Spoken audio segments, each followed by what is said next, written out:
Good morning or good afternoon. Carpo is trying to think of exactly how I'm going to start this video. I'm going to try to tackle a subject of being happy, but it's something that there's so many different angles to. I'm not sure exactly the best way to go about it. A lot of different thoughts on what it means to be a happy human. There's just a couple things I really wanted to talk about. One of them is how everyone else wants to tell you what you need to do to be happy. Most people have noticed that. If you tell others, let's say, that you're happy about some part of your life, there will always be people who will tell you that either you're deluding yourself or that, well, that's only going to make you happy temporarily. There seems to be a lot of negativity surrounding and jealousy surrounding others being happy. And I've seen this as families will even suppress each other and their own friends because they're afraid of them being happier than them. And this is revealed in the internet world through Facebook and places like this, where people post these false images of whether they're really happy or when they're really upset, and everybody gets to say, this is how I feel, this is how I feel. But the truth is, we never really get down to it to know how people really feel. On some days when I'm feeling very positive and outgoing, there could be something that's really bothering me deep down inside. And on other days where somebody might come up and go, hey man, what's wrong? I feel like, sometimes I'll make a video and somebody will say something like, oh, cheer up. I'll think, well, I am. It's just that the way that it's coming across to people, in other words, the image we have of ourselves, the image that others have of us are totally different from each other, but also there's the reality of ourselves and how we feel. So I've said this before, but I believe that the most important thing in life is growth. And I've also said that I believe the most important thing in life is experiences, that life is just experience. When you put those two together, you get experience through growth. So as you're moving forward and growing, you're gaining new experiences, new awarenesses. When we stagnate, when we hang out in a certain way of thinking or a certain state of mind for a long period of time, that wires itself into our brains. Like in neuroscience, they say that the neurons that fire together wire together. And this is how we learn. This is how we develop skills, by experiencing it over and over, and eventually it builds itself into our psyche. If you're a roofer, if you roof houses for a living, then when you're driving around town with your family or friends, you might be looking at the roofs of the houses. If you're a gardener, you may be looking at people's gardens. If you're a car guy, then you're going to notice other people's cars. And these are very important things to me, because this is what we see in a situation. It's not what we think not necessarily what others see, but what we perceive, judged on how our neurons are wired together. Some people are instantly negative towards certain things, and others are very open-minded towards certain things, and some are too open-minded. I think that there's a downside to being overly accepting and open-minded, because you end up not having any solid convictions about where to go or what's true. In other words, let's say you want to have a spiritual life, but you refuse to attach to any practice. Well, then what is spirituality? Is it just researching and reading about what other people have said God or spirit is? Ultimately, each person, as much as we want to feed into others' lives, and as much as we want others to feed into our lives, so we can all share our ideas, we have to find the path ourselves. We have to clear away the brush and choose the path, rather than following someone else down a path. Now, I mentioned this about gurus and leaders and whatnot, spiritual leaders, if you will, that the best ones are the Zen teachers who just propose the question back to the student, who realize that the student isn't there to learn from them. The student is there to create an environment of learning so he can learn through what he already knows himself. It's like a psychedelic experience. You're not necessarily touching upon things that you didn't already know. You're not tapping into an awareness you don't have.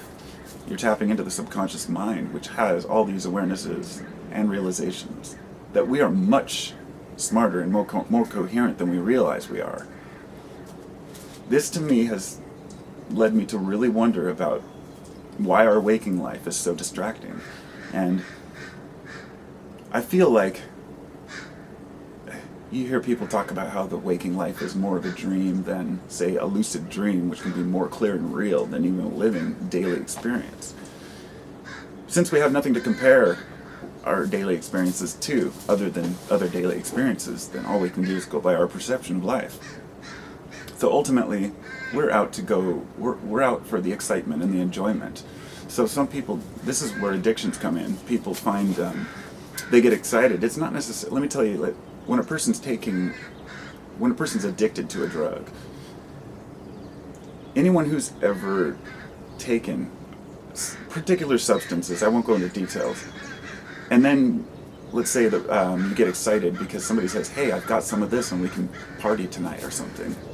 A person may get excited or giddy within, and they will naturally start feeling high just because of the idea that they're going to be consuming it. It's kind of similar to the contact high people talk about, being around people who are high.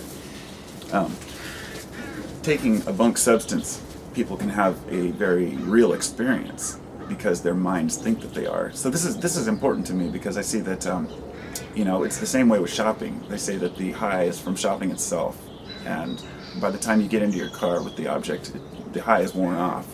So people buy more and more, and they think that they're trying to gain things, but really they're trying to gain that experience, the excitement of shopping, which is comparable to so many experiences we have in life. In other words, we tend to dismiss and push them down. If something gets us high, such as a drug, it's frowned upon by society because we talk about living life on life's standards, but it seems okay if a person wants to go shopping or if they want to, let's say, go bungee jumping. Nobody's going to say, oh, that's horrible. But they're after a high. You're after that adrenaline rush. It's like skydiving or anything else. Is there anything wrong with that? I don't know. That's a personal opinion each person has. You can live with no experience and no excitement, or you can overdo it and have way too many experiences to where you burn yourself out. And if that's possible, I guess. But ultimately, I think that each person has to find their own realization and their own comfort in life, regardless of what others are telling them or what others are trying to impress upon them. It was years ago when I would try to tell people, you should live this way or you should think this way because it's more healthy, and it was never to want to try to impress anyone or push my views on anyone. It was because I felt like I was happy in certain states of mind and that other people would be too. Now as I'm older, I know better.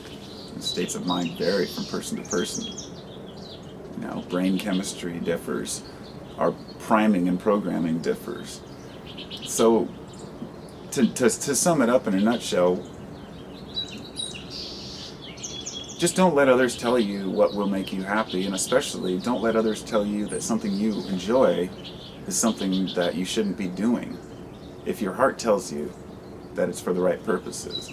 This is often seen in the world of, I was reading an article earlier about drugs and how they won't allow drug testing kits to be sold at concert venues or festivals. These bunk test kits for like MDMA and other drugs, which over half the MDMA on the market is just bunk bath salts.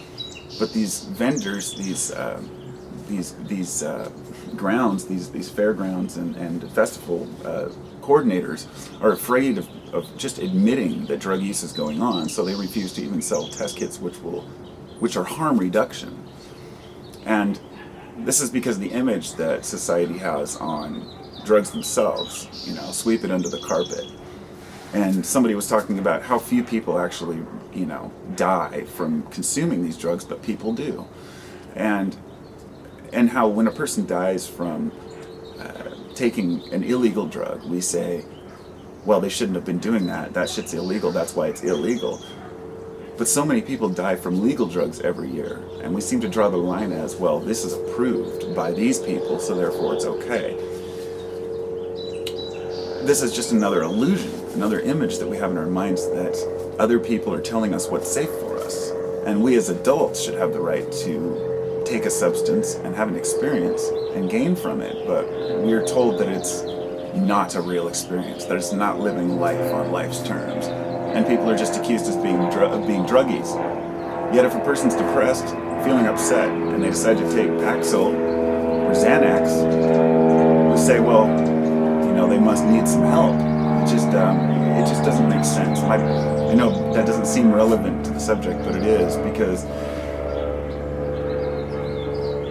the things that we see others doing that we don't do, we tend to pick at. And that's something I try really hard not to do in my life. And to take it to the extreme, I have no place to tell a heroin addict he should quit heroin, or a cokehead that he should quit coke, though I know in my heart that they're both damaging to the psyche and to the body in many regards.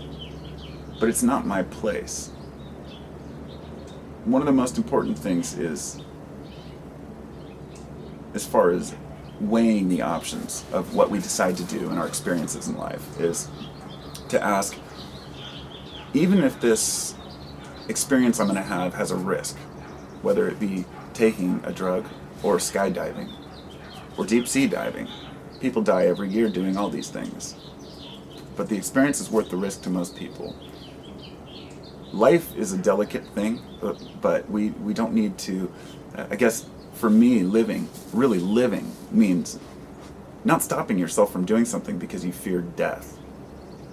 Of course, if you know you're going to die or you have a high chance of dying, then you don't do that. But trying to preserve our lives for as long as possible without having any experiences in those lives, it just seems futile, fruitless.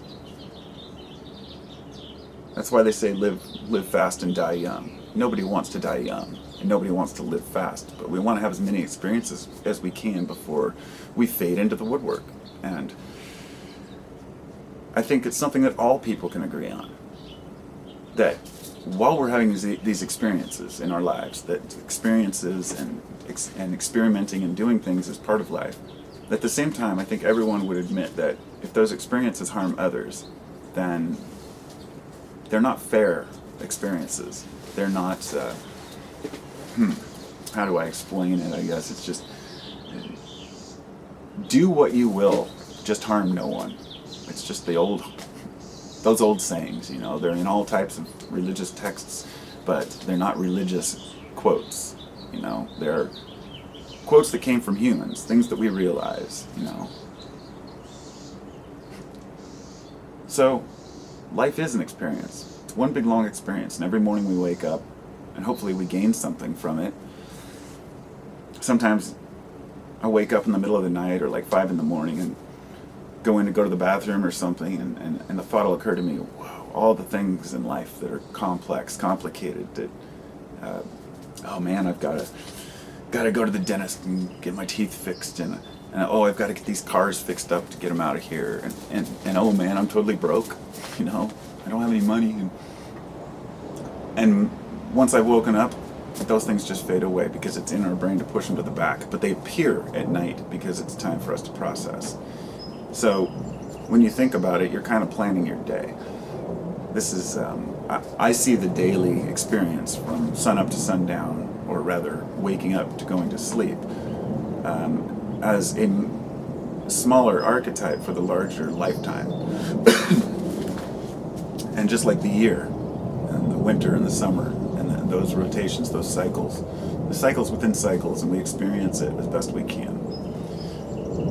I can't give advice anymore to people without feeling like I'm stepping on somebody's personal, like they might have it more together than I am. If a 20-year-old asks me, hey man, how do you cope with this or that, and I give them advice on it, I'd say, well, this is what I do, but it might not work for you in your situation.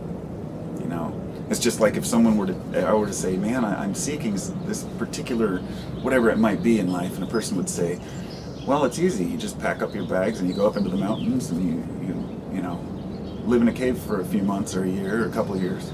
I have a family. I can't do that, nor would I want to. I'm in a totally different place than a person who may do that. So that's kind of like my parting words, just to make sure that we realize if we're giving advice to other people, to make sure that you know their life well enough to know if it's even something that's, reasonable, if it's even something that could really assist the person. And I think most advice is given with good faith intended, that we want to help people. There are some people who give bad advice, purposely probably, but I think for the most part we want to help each other out and see each other succeed. And I think that means that the people around us are happy, because the unhappy people spread their unhappiness everywhere. And so finding this truth, this happiness, contentment, and excitement in life, to me, is the root of how we're going to branch out and get away from all of our faults in this world as far as politics, thievery, murder. It's not going to go away, but we can shrink it up a little bit by making sure that people are happy. It's just like when a person's, when we talk about socialism, a person could be completely broke, let's say, and while all their neighbors have a lot of money, and the person may say, well, they didn't work for it, they don't deserve it. Whereas that person may just have some health issue where they need some help. But this is what leads people to steal for their families, let's say. Not just thieves who steal to make money for themselves, but in many cultures where people will go out and rob or steal, and they hate doing it, and they're doing it because they have to survive. So showing people the experience to create their own experience. I mean, there's never going to be a way to get all people to be happy and content. There's always going to be some criminal activity. Just to remember that people aren't always doing it to get one over on another person. The psychopaths are minimal compared to the rest of us. So, I don't know. Those are my words for the day. That's all I got. I want people to be happy, but I have no illusion that I can do that, or that anyone can do that, or any religion, any political, belief system, anything. That happiness comes from within through the experience of knowing that you've done the best you can with the situation you were given, and that you've stepped outside of your box, questioned your own beliefs and integrities consistently, and I guess that's what keeps us going. That's what keeps me going. That and the love of family. Anyway, I'm out.